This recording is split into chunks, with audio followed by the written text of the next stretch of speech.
Saudara Basuki Cahayapurnama atau Pak Ahok ini menjadi gubernur sejak kapan ya? 2014 Pak, November. 2014 ya. Sebelumnya menjadi wakil gubernur ya? Pak. Sejak kapan itu menjadi wakil gubernur? Oktober Pak. Oktober tahun? 2012. Tahun 2012. Tadi disampaikan oleh Saudara Suni bahwa Saudara mengangkat sebagai staf di Saudara di bidang politik ya. Itu dalam kedudukan Saudara sebagai wakil gubernur ya? Wakil gubernur Pak. Wakil gubernur. Jadi bukan saja gubernur yang punya hak untuk mengangkat sebagai seorang staf di situ. Wakil juga punya hak. Jadi sebetulnya kami berhak mengangkat memperkerjakan siapa saja Pak, tapi nggak bisa dilantik Pak. Tidak bisa dilantik. Ya. Nah, ini hanya staf ya, bantu kami untuk analisa, ada yang media, ada yang politik, ada yang sosial, macam-macam Pak. Kalau tadi Saudara Suni menjadi staf di bidang politik itu sejak tahun 2012 ya, sampai dengan sekarang. Beberapa di antaranya yang dari hasil bantuan Saudara Suni apa di bidang politik di DKI? Sebetulnya saya kenal Saudara Suni ini dari tahun 2010 sebetulnya Pak. Waktu itu beliau sebenarnya pengen menyelesaikan PhD-nya. Dia mahasiswa terakhir di Northern Illinois. Nah saya diundang Saudara Suni ke Amerika jadi pembicara di tempat anak-anak Indonesia. Nah situ awal saya ketemu Saudara Suni, ngundang, dan dia itu dulu kerja di CSIS.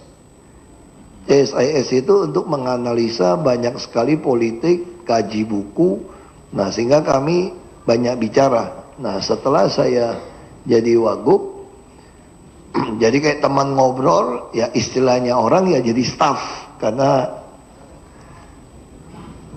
jadi masukan untuk analisa, kita rapat, misalnya ada berita, jadi ya memberikan pandangan-pandangan politiknya. Beberapa di antaranya tadi kan lulusan dari luar negeri ya. Ya. Di antaranya apa di bidang politik yang pernah membantu Saudara? Misalnya dia juga bantu saya analisa kalau saya bicara turun ke masyarakat. Terus kan penolakan terhadap saya kan cukup tinggi juga sebetulnya. Waktu kita maju kan orang pikir nggak mungkin orang daerah bisa menang macam-macam. Nah tentu dia memberikan analisa apa yang dikerjakan. Ini tes, semacam eksperimen politik Pak.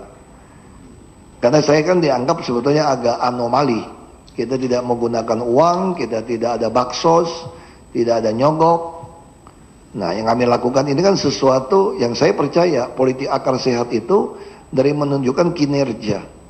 Kalau kinerja kita baik, nggak usah kampanye sebetulnya Pak. Kalau kinerja baik itu. Nah teori inilah yang selalu kita diskusikan untuk dianalisa. Kalau Saudara Suni itu sampai sekarang masih jadi staf Saudara ya? Ya makanya saya katakan karena dipanggil sebagai staf, ya kita katakan ya staf, kita sih ketawa. Sebenarnya lebih cocok kita katakan teman ngomong Pak. Begitu ya? Karena tidak digaji. Tapi ada ya namanya staf ya, ada meja kursi yang memang disiapkan. Nah kalau itu saya agak sedikit beda dengan gubernur lain Pak. Jadi semua yang bantu saya itu satu ruangan kerja dengan saya. Saya tidak punya ruangan kerja khusus. Jadi di depan meja saya itu adalah 2 meja rapat besar. Semua staf, anak magang, siapapun yang ingin tahu bagaimana menjadi seorang gubernur bebas duduk saja di dalam saya. Tadi Saudara di awal mengatakan kenal dengan Arisman Wijaya ya? Ya, kenal Saudara Pak. mengenal Arisman itu sebagai apa? Saya tahu dia berhasil, termasuk angkatan muda yang berhasil jadi CEO di Agung Podomoro Group. Ya, Tarak Anita, saya juga anak diploid. Di antara teman-teman ya dia termasuk orang yang sukses. Sudah dipercaya menjabat banyak jabatan di Agung Podomoro Group. Artinya di bidang pembangunan ya ini ya, pengembang ya? Ya kan kita tinggal satu komplek Pak, kalau lagi banjir pasti ketemu. Ya kalau banjir, apa dia sosial gitu kan, kita jadi tahu, kenal. Banyak kegiatan atau proyek-proyek pemerintah daerah Provinsi DKI yang banyak dilakukan atau dikerjakan oleh PT Agung Podomoro? Ya, banyak Pak. Di antaranya apa? Proyek swasta mereka Pak, tapi kami ada beberapa kewajiban seperti rusun dikerjakan oleh mereka.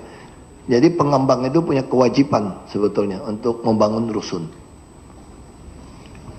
Kami akan tanya berikutnya adalah berkaitan dengan istilah reklamasi ya.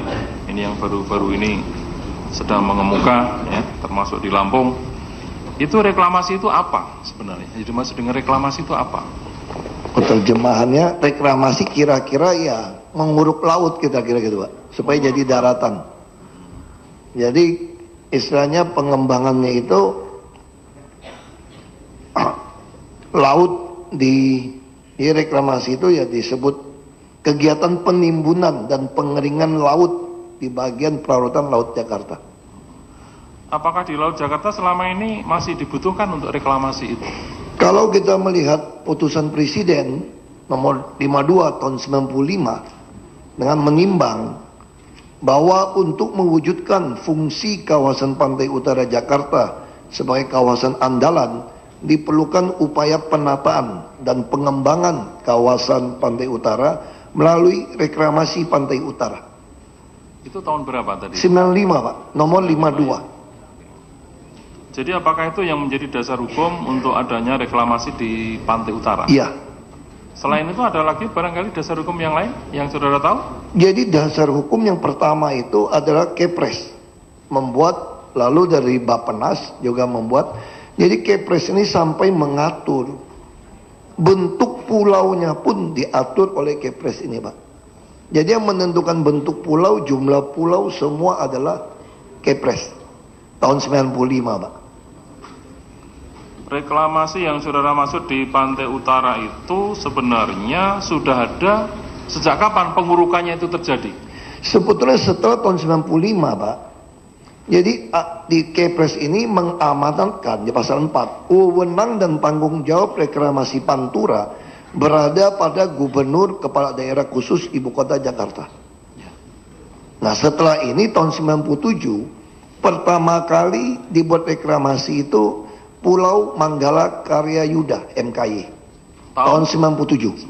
Jadi dimulai tahun 97. 97. Letaknya juga di pantai sama Pak. Utara, hanya setelah Krismon Mei 98 kejadian reklamasi ini berhenti.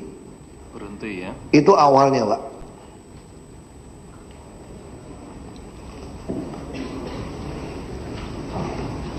Ya. Terus kemudian kapan lagi diadakan pengurukan lagi atau reklamasi setelah tahun 97? Nah, setelah berhenti, lalu 2010 gubernur waktu itu juga memberikan izin prinsip, termasuk 2012 mereka mengeluarkan izin prinsip untuk reklamasi. Jadi itulah yang membuat mereka melanjutkan kembali. Ada berapa pulau yang sudah direklamasi sejak terbitnya aturan tahun 2005 tadi di pantai utara ini? Jadi ada, tunggu Pak, saya nggak ingat berapa pulau ini Pak. Ada beberapa pulau yang izinnya itu tidak melalui kami. Misalnya contoh pulau yang selesai, satu-satunya pulau yang sudah selesai dan dimanfaatkan adalah Pulau N, punya Pelindo Pak. N. Jadi yang kita kenal sebagai New Tanjung Priok itu adalah hasil reklamasi Pulau N. Dan masalah Pulau N ini udah selesai direklamasi Pak. Itu Pulau N. Nah yang Pulau C sama D ini kan lagi masalah Pak, baru selesai. Nah kalau pulau yang lain sedang lakukan pengurukan. Kalau Pulau G saudara tahu? Pulau G tahu Pak, karena saya yang melanjutkan izinnya Pak. Sudah direklamasi ya? Sedang pelaksanaan reklamasi. Sedang pelaksanaan. Ya. Jadi belum selesai reklamasinya? Belum Pak. Belum. Baru diterbitkan tahun 2014 kalau nggak salah. Saya lupa. Kemudian rencananya setelah pulau berapa di antara yang sudah disebut tadi sudah direklamasi, terus Pemda DKI, terus bagaimana cara mengatur setelah direklamasi? Terus mau ditata apa di atas tanah yang sudah teruruk tadi? Jadi kami itu mengacu kepada Kepres tadi, lalu mengacu kepada perjanjian kerjasama pengembang. Karena di dalam Kepres ini diamanatkan bukan hanya wewenang diberikan kepada gubernur, tapi juga diamanatkan dalam pasal 12, segala biaya yang diperlukan bagi penyelenggaraan reklamasi Pantura dilakukan secara mandiri oleh gubernur kepala daerah khusus ibu kota Jakarta bekerja sama dengan swasta. Swasta ya. Nah, jadi di sini diamanatkan ini, Pak. Ya. Jadi tugasnya akhirnya kami harus membuat perjanjian kerjasama dengan pengembang. Perjanjian kerjasama yang saudara maksud apakah untuk mengatur terhadap tanah yang sudah direklamasi? Ya. Begitu ya? Jadi di dalam Kepres tadi disebutkan juga tadi yang saya bacakan menimbang. Jadi bukan hanya untuk pengembangan dan penataan kawasan pantai utara melalui reklamasi, tapi dan sekaligus menata ruang daratan pantai yang ada secara terarah dan terpadu. Dia dengan dasar inilah waktu gubernur yang lama tahun 97 membuat perjanjian kerjasama itu dengan PT Manggara Krida Yuda, karena ini yang pertama kali, kecuali Pulau N punya pemerintah ya dikasih saja, Pak. Tidak ada perjanjian ini. Nah, di dalam perjanjian inilah disebutkan ada sumbangan pihak kedua berupa uang atau fisik infrastruktur di luar area pengembangan pihak kedua kepada pihak pertama dalam rangka menata kawasan pantai utara Jakarta sesuai Kepres nomor 52 tahun 1995. Nah, ini yang jadi perjanjian 97 inilah model. Jadi kalau kita mau kasih izin pelaksanaan harus ada perjanjian kerjasama dua pihak. Pihak swasta yang saudara maksud apakah diantaranya adalah PT Agung Podomoro Land? Ya, betul. Ya. Apakah dalam hal ini berarti sudah mengadakan kerjasama dengan pemerintah daerah? Iya, kami ada perjanjian kerjasama. Itu untuk pengaturan di mana? Di reklamasi yang pulau apa itu? 2 pulau, Pak. 2 pulau apa saja? Ada Pulau Untuk yang Muara Wisesa Ya. dan Jaladri Kartika Paksi ya, Ya. Itu ada nama pulau di pantai utara itu? Ada, Pak. Ada ya? Ada semua. Ini kayaknya pulau apa? Semboyan Angkatan Laut itu ya? Nama-nama itu tadi kayak ada Yellow Paper. Saya tidak tahu, Pak, karena izin ini diberikan zamannya tahun 95 ketika presiden masih Pak Harto, Pak. Oke, ya. Kelihatannya Agung Podomoro, kalau saya lihat dari beberapa berkasnya itu, mereka bukan yang mendapatkan izin pertama. Beliau ini membeli saham PT yang mendapat izin di zaman Pak Harto. Gitu ya. Nah, Jadi bukan pembeli langsung ya? bukan yang mengajukan Yang izin. mendapatkan izin langsung ya? Dia membeli. Ya, Kemudian kemarin para saksi sudah diperiksa. Ini diantaranya adalah Ketua DPRD, juga kemudian Komisi apa kemarin tuh Balegda ya. Ini ada RZWP 3K, Rencana Zonasi Wilayah Pesisir dan Pulau-Pulau Kecil, dan RTRKSP, Rencana Tata Ruang Kawasan Strategis Pantai Utara. Saudara tahu tentang dua hal itu ya? ya, ada 2 raperda itu yang diajukan oleh Pemda DKI kepada DPRD. Itu ada timnya tersendiri, Pak. Itu untuk mengatur pulau yang mana? Atau terhadap semua pulau yang sudah direklamasi? Atau hanya Jadi pulau-pulau ada 2 perda yang harus dibuat untuk mengatur 17 pulau ini, Pak. 17 pulau Nah, ya? jadi istilahnya kalau di darat sudah ada pengaturan rencana detail tata ruang untuk ngatur yang mana buat hotel, apa bisnis, pemerintah, sosial, fasos kan di darat sudah ada atur petanya, Pak. Nah, yang di pulau ini begitu jadi kan harus diatur juga. Nah, inilah yang belum diketok palu di DPRD. Dua raperda tadi diusulkan dari pemerintah, dalam hal ini pemerintah daerah provinsi. Kapan waktunya? Ingat nggak? Saya kira mungkin 2015 kali Pak ya, saya kira. Lupa saya. 2015 ya. Saya kira mungkin 2014 atau 15 gitu.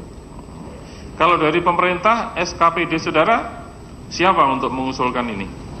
Bapeda Pak yang Bapeda lead. ya. Ada sekda, ada Bapeda. Bapeda ya. Dan ada penata biro tata ruang juga di bawah Terus sekda. bagaimana nasib kedua perda tersebut sekarang ini? Enggak diparipurnakan lagi Pak. Tidak diparipurnakan. Ya. Kenapa tidak jadi paripurna? Tidak pernah quorum Pak DPRD-nya. Tidak pernah ada Quorum. Tapi pernah dilakukan pembahasan-pembahasan. Pembahasan sudah selesai Pak. Yang kan ada dua raperda. Raperda zonasi sudah selesai. Ya. Tinggal ketok palu saja Pak. Di rapat paripurna. Saya pun tinggal datang 3 kali batal terus. Itu ya. Kalau yang RTRKSP, Yang Pantura Pak tata ya. ruang ya. Nah itu ada masalah kalau nggak salah dengan, saya nggak tahu terbalik, mohon maaf Pak Hakim kalau saya terbalik yang mana.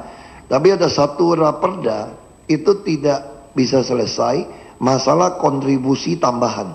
Masalah kontribusi. Nah, tidak ada kesepakatan antara eksekutif dan legislatif. Itu ya. Kalau usulan dari pemerintah tentunya dibahas di forum DPRD ya. Biasa tuh ada timnya Pak. Ya.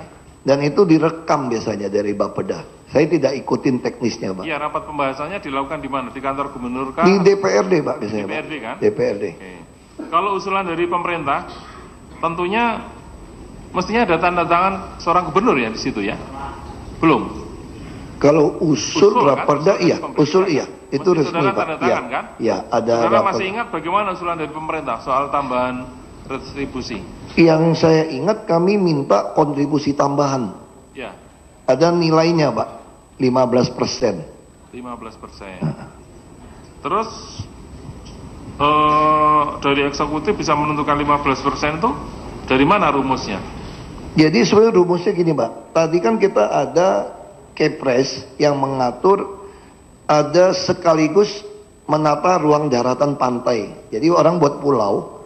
Jadi sekaligus mereka diwajibkan ngurusin daratan. Nah yang diurusin daratan apa?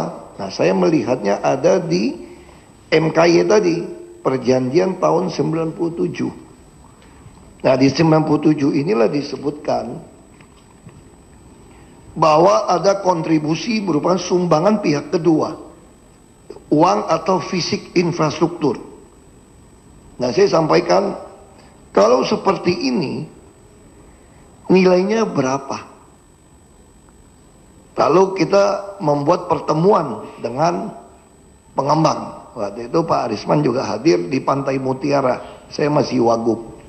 Saya lupa tanggalnya itu. Waktu kami temukan ini, itu mungkin 2013 saya kira waktu itu. Kami temukan ini. Kami katakan, nah ini uang ini berapa pengembang mau sumbang? Lalu waktu itu dikatakan bagaimana 1 juta rupiah per meter tanah reklamasi. Nah saya sampaikan kalau 1 juta nanti saya akan ditangkap ditanya kenapa tidak minta 2 juta. Kalau 2 juta kita mesti rundingan lagi semacam kelompok kayak pagayupan. Saya sampaikan lagi kepada pengusaha-pengusaha kalau 2 juta saya akan ditanya lagi kenapa tidak 3 juta. Saya bilang nggak bisa ngomong angka seperti itu. Jadi lebih baik kita buat perjanjian dulu. Yang mau nyambung izin prinsip, yang mau minta pelaksanaan reklamasi, saya minta nyontoh surat perjanjian tahun 97. Ada sumbangan tambahan, misalnya kontribusi tambahan. Yang nilainya lalu untuk apa saja?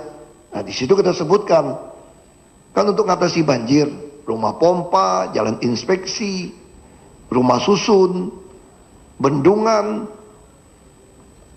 termasuk membuat waduk, semua disebutkan Pak. Nah sekarang nilainya berapa? Saya sambil bercanda begini Pak, kalau pulau Anda 500 hektar, kita ambil contoh, 250 hektar saja setengahnya yang bisa dijual, kan lainnya fasos-fasos Pak, kali 1 juta saja, itu 2,5 triliun. Jadi Anda sambil kerja dulu, pasti Anda ngutang sama Pemda kan Pak, itu 1 juta kita tidak setuju. Lalu kami cari best practice di dalam dunia usaha. Saya tidak mau saya bermasalah menentukan angka. Dicarilah best practice. Ancol Barat itu total hasil reklamasi Pak. Kebetulan Ancol Barat itu kerjasama dengan anak perusahaan kami juga, BUMD. Berapa bagi untungnya antara reklamasi di Ancol Barat dengan DKI? Kami temukan dividennya rata-rata 30% Pak. Jadi si BUMD dapat 70, kami dapat 30. Ini tim, saya minta Biro Tata Ruang coba cari verifikasi, dan dapatlah angka 30-70. Lalu lapor ke saya. Saya bilang kalau kita menulis di sini 30-70 bagi hasil, nanti masalah juga. Kalau pengusahanya mengatakan saya untung 100 bukan 1000. Untuk membuktikan untungnya berapa, apakah pakai audit BPK atau faktur pajak, bayar pajak, berdebat lagi kita. Nah, coba dicarikan rumus. Lalu mereka mencari rumus, kira-kira berapa tahun terakhir ini 30% dividen itu di NJOP kan, dibandingkan harga NJOP, itu nilainya berapa? Disitulah dapat angka 15% dari NJOP. Jadi angka 15% di dalam draft tata ruang tadi masukan dari instansi apa? Dari kami Pak, Biro Tata Ruang Pak. Biro Tata Dia Ruang. yang mengundang staf ahli untuk mengkaji. Jadi didasarkan pada hasil kajian juga ya? Iya. Tidak hanya asal angka 15. Oh bukan Pak, ada rumusnya Pak. Pakai hasil kajian. Ada rumusnya semua. Kalau begitu tadi disampaikan bahwa dibahas di forum DPRD ya? Itu saudara terlibat langsung atau tidak? Tidak, saya hanya dilaporkan. Pernah dilaporkan? Dilaporkan ada 3 kali saya kira Pak. Iya. Kalau laporkannya apa? Melaporkan keberatan Keberatan dari DPRD? DPRD di Ya. Badan Legislasi. Mereka keberatan mencantumkan angka 15%. Iya. Alasannya apa? Pokoknya dia bilang ini tidak ada dasarnya. Ya, saya sampaikan kalau tidak ada dasar, kalau kita hilangkan, nanti saya ditangkap. Toh tahun 97 ada minta tambahan. Kalau sekarang tiba-tiba tidak ada minta tambahan, saya diaudit masuk penjara, saya bilang saya. Saya bilang sama Ibu Tuti semua, ini nggak bisa. 97 ada tambahan. Bagaimana yang baru tambahannya hilang? Nggak berani saya bilang. Akhirnya agak deadlock. Deadlock kemudian datang lagi. Gini saja deh. Tambahan angkanya pakai pergub. Nggak usah pakai perda. Kita sepakat ada tambahan. Itu usulan dari siapa? Tambahan 15% terlalu tinggi, kemudian dipergub saja, terpisah dari Balegda, dari Taufik katanya. Dari Balegda. Pak Taufik. Ini laporan dari Bu Tuti dan Pak Sekda, katanya Pak Taufik yang tidak mau. Saudara pernah mendengar terus kemudian kalau 15% keberatan, ada tidak usulan dari di forum Baleg di situ? Berapa Ya, angkanya? Enggak, saya nggak dengar waktu itu. Saya cuma sampaikan pada mereka. Saya bilang sampaikan kepada DPRD. Kalau Anda menyerahkan kepada saya yang menulis 15%, oh saya tulis saja. Tapi ini bisa masalah. Kalau ganti gubernur, dia turunin. Kenapa tidak mau diperdakan? Mereka langsung berubah pikiran. Dia usullah ke saya, malam itu saya lupa tanggal berapa itu. Datanglah ke saya Bu Tuti membawa tulisan draft, katanya dari Pak Taufik. Dia mengusulkan 15% itu hilang Jadi semua kewajiban kontribusi tadi yang Kepres bilang menata ruang daratan tadi, dia ingin menggunakan 5% yang diputuskan oleh Bappenas. Jadi pulau yang jadi itu 5% tanah bisa di gross, net to gross itu dikasih pada DKI. Dia minta kita jual. Jadi harusnya kan 5% tanah pulau ditambah 15% NJOP kepada pembangunan DKI.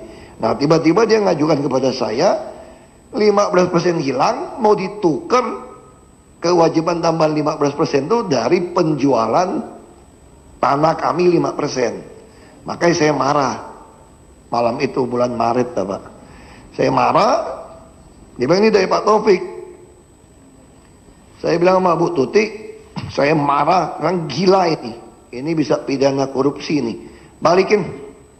Bilang sama dia, saya bilang dia gila kalau usulan seperti itu. Nah sejak itu deadlock Pak.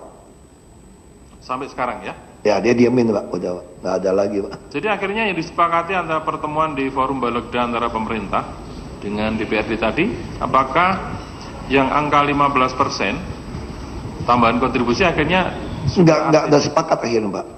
Kami tetap ngotot kalau tanpa 15% Pak, kami tidak mungkin Pak. Kenapa tidak mungkin? Ini hitungan staf saya saja Pak ya, simulasi hitungan saja. Kalau anggap 13 pulau ini langsung terjual 2016 saja dengan NJOP sekarang Pak. Dari 15% NJOP itu saya bisa dapat kontribusi 48 triliun Pak. Saya bisa langsung ini bangun kira-kira 120.000 rusun Pak dengan uang ini. 120.000 unit rusun. Kita bisa menyelesaikan juga Tanggul A yang sesuai kajian Bappenas yang butuh 45 triliun. Saya berpikir menggunakan uang ini akan selesai. Makanya kami tetap ngotot. Kalau dia penjualannya 10 tahun Pak, itu kira-kira skenario penyerapan 10% per tahun. Dari anggap dia uruk sampai jadi 2018 sampai jual 2027, kami akan mendapatkan kira-kira 158 triliun untuk kontribusi pembangunan mengatasi banjir di DKI. Itulah alasan kenapa pihak eksekutif tidak mau kompromi mengenai kontribusi tambahan yang menurut kami dasar hukum, presiden hukum sangat jelas. Sebab kemarin itu ketika diperiksa saksi M. Taufik sebagai ketua Balegda mengatakan bahwa sudah ada semacam titik temu antara pemerintah dengan DPRD di mana yang 15% akan dikeluarkan dari Perda itu, rencana Perda, kemudian akan dibuat peraturan gubernur, artinya terpisah tersendiri. Itu kata M. Taufik. Betul, itu sebelum saya tulis gila Pak. Oh, sebelum ditulis gila itu. Jadi waktu itu dia bilang seperti itu, saya sampaikan. Kalau kalian suruh saya tulis, saya kan tulis 15. Saya bilang, tapi kalau kalian ubah, saya gugat. Kalau ada ganti gubernur. Nah saya waktu itu ada bicara sama timnya eksekutif. Saya bilang saya khawatir kalau kasih pergubnya 15%, pergubnya saya yang tentukan. Saya khawatir menjelang pilkada ini jadi jualan teman-teman itu.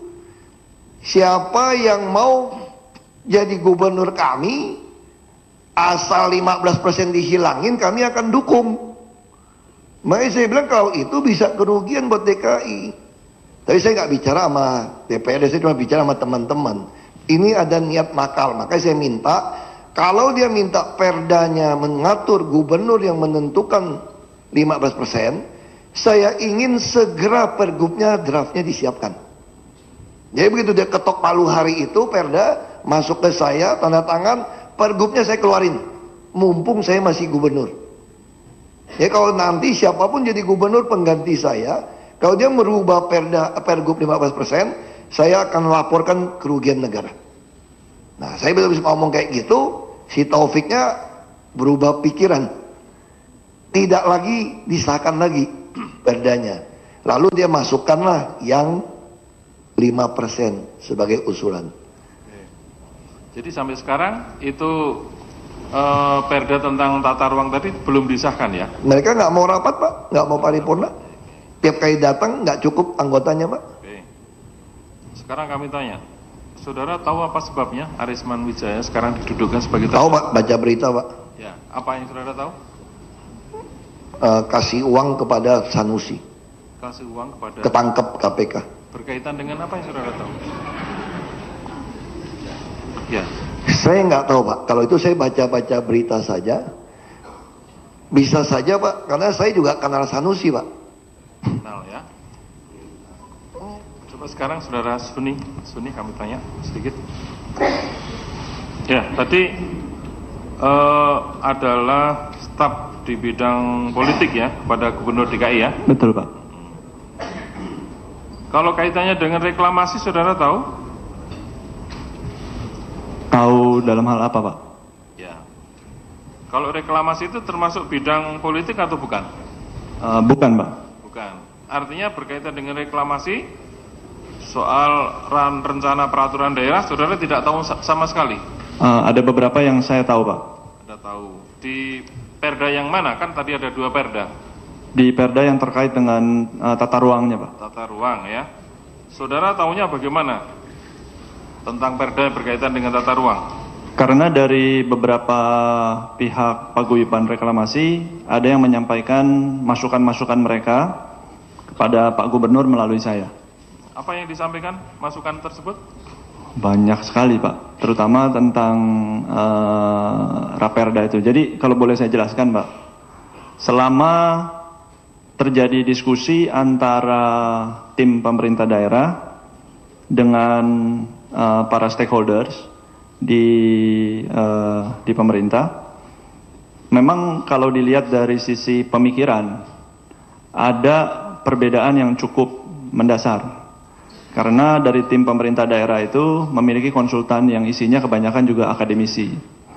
Nah jadi pemikiran mereka adalah pemikiran akademisi. Sementara dari pihak paguyuban reklamasi, cara berpikirnya lebih sebagai praktisi Pak. Nah dalam